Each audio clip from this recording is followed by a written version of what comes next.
సర్వోన్నతుడును సర్వశక్తిమంతుడును జీవాధిపతి అయిన యేసుక్రీస్తు పరిశుద్ధ నామమున ఈ ఉదయకాల శుభంలో మీకు తెలియజేస్తున్నాను. ఇది నా దేవుని యొక్క వాక్య ధ్యానము. సామెతల గ్రంథము 1వ అధ్యాయము 20వ వచనము. జ్ఞానము వీధులలో కేకలు వేయుచున్నది, సొంత వీధులలో బిగ్గరగా పలుకుచున్నది. అవును ప్రియులారా, ఈ లోకంలో 2 రకాలైనటువంటి స్వరాలు మనకు వినపడుతున్నాయి. ఒకటి జ్ఞానముతో కూడుకున్నటువంటిది, ఇంకొకటి మూర్ఖతతో కూడుకున్నటువంటిది. ఇక్కడ చెప్తున్నటువంటి మాట, జ్ఞానము సంత వీధులలో కేకలు వేస్తుంది. జ్ఞానము అనగా ఈ లోకంలో మనకి పుస్తకాలు ఇచ్చేటువంటి జ్ఞానము నిజమైనటువంటి జ్ఞానము కాదు పిల్లరా.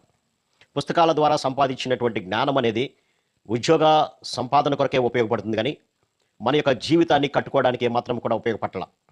ఉదాహరణకు చూస్తే ఉన్నతమైనటువంటి చదువులు చదివి జ్ఞానాన్ని సంపాదించుకున్న వారు కూడా ఈ లోకం పట్ల భయంకరమైనటువంటి దుర్మార్గతతో వ్యవహరిస్తున్నారు. కాబట్టి అది నిజమైనటువంటి జ్ఞానం కాదు, కానీ లోకంలో ఉన్నటువంటి వాటిని చెడగొట్టేటువంటి జ్ఞానాన్నే అది ఇస్తుంది పిల్లరా. కానీ ఇక్కడ చెప్తున్నటువంటి జ్ఞానము ఇహలోక సంబంధమైనది కాదు, పరలోక సంబంధమైనటువంటి జ్ఞానము పిల్లరా. ఎందుకు కేకలు వేయుచున్నది అంటే, నీ జీవితాన్ని సరైనటువంటి రీతిలో నడిపించడానికి కేకలు వేస్తుంది. జ్ఞానం అంటే దేవుని యందు భయభక్తులు కలిగి ఉండట జ్ఞానానికి మూలము అని అంటాడు భక్తుడు. దేవుని యొక్క భయం ఏమాత్రము లేనటువంటి వారు కూడా కేకలు వేస్తున్నారు. వారిది మూర్ఖ స్వభావమైనటువంటి కేకలు పిల్లరా. అందుకనే ప్రభు అంటున్నాడు, జ్ఞానం లేని వారలారా, మీరు నా మాటలు విని బుద్ధి కలిగి ఉండండి అని అంటాడు 4వ వచనంలో. కాబట్టి ఇటువంటి జ్ఞానము లేనటువంటి వారు అనేకులు నరకానికి వెళుతున్నటువంటి స్థితిలో మనం చూడొచ్చు. అందుకనే యెషయా గ్రంథము 5వ అధ్యాయము 13వ వచనంలో చూస్తే, కావున నా ప్రజలు జ్ఞానము లేకయే చెరపట్టబడిపోతున్నారు అని అంటాడు.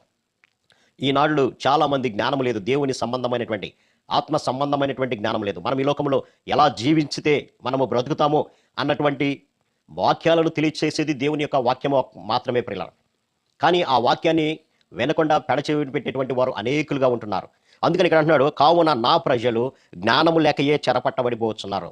దేనికి చెరపట్టబడుతున్నారంటే సాతానుకి చెరపట్టబడుతున్నారు. ఎందుకు అనంటే, దేవుని యొక్క జ్ఞానము లేక వారు ఈ లోకంలో తనకిష్టమైనటువంటి జీవితం జీవిస్తూ తన సొంత మార్గాన్ని ఏర్పాటు చేసుకొని దేవునికి ఆయాసకరమైనటువంటి పనులు చేస్తూ వారు ఈ లోకంలో జీవిస్తున్నారు పిల్లరా.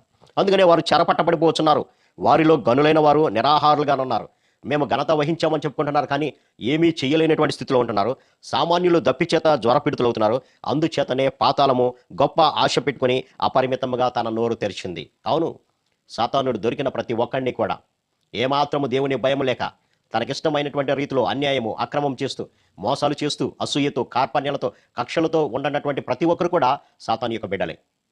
దేవుని భయం ఏమాత్రము లేనటువంటి వారు, దేవుని యొక్క జ్ఞానము ఏమాత్రము కూడా లేనటువంటి వారు, వారందరి చేత ఏమంటున్నాడంటే ఇక్కడ, పాతాళము గొప్ప ఆశ పెట్టుకుని అపరిమితంగా తమ యొక్క నోరు తెరచుచున్నది.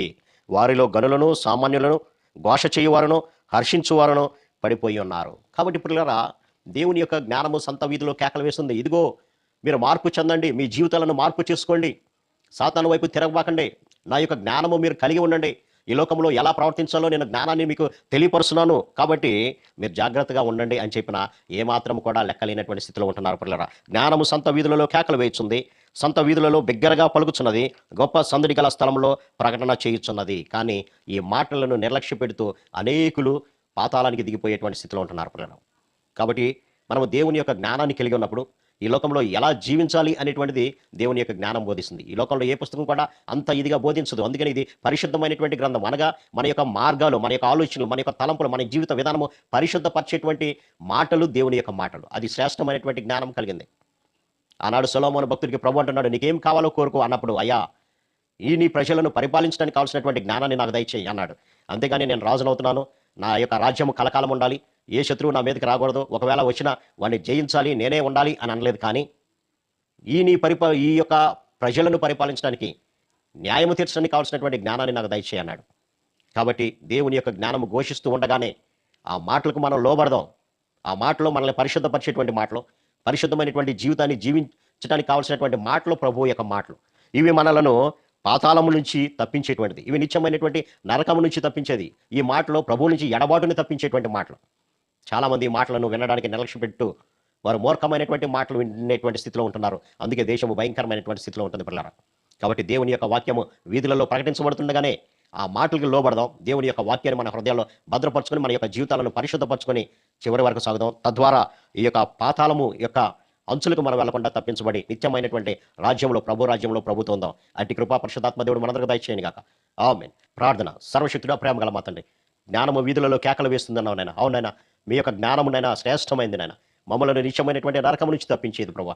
అటువంటి జ్ఞానానికి మేము లోబడి మా జీవితాలను మీ జ్ఞానం ద్వారా పరిశుద్ధపరచుకుని నాయన, మీ యొక్క నిత్య రాజ్యానికి వారసులయ్యే భాగ్యం ప్రతి బిడ్డకు దయచేయమని యేసు నామమున అడిగి పెట్టుకొచ్చున్నాం తండ్రి. God bless you.